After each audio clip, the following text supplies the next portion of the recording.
we have a basic principle. We do not leave anybody wearing the American uniform behind. We had a prisoner of war whose health had deteriorated,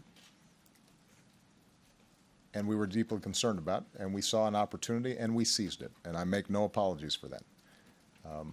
We had discussed with Congress the possibility that something like this might occur, but because of the nature of the folks that we were dealing with and the fragile nature of these negotiations, we felt it was important to go ahead and do what we did. And we're now explaining to Congress the details of how we moved forward. But this basic principle that we don't leave anybody behind, and this basic recognition that that often means prisoner exchanges with enemies, is not unique to my administration. It dates back to the beginning of our republic. And with respect to how we announced it, I think it was important for people to understand that this is not some abstraction. This is not a political football. You have a couple of parents whose kid volunteered to fight in a distant land,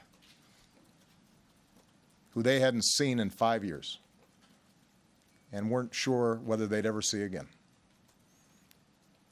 And as Commander-in-Chief of the United States Armed Forces, I am responsible for those kids.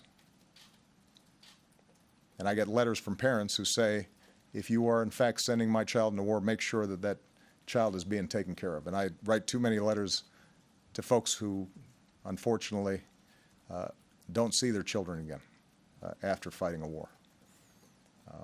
I make absolutely no apologies for making sure that we get back a young man to his parents, and that the American people understand that this is somebody's child,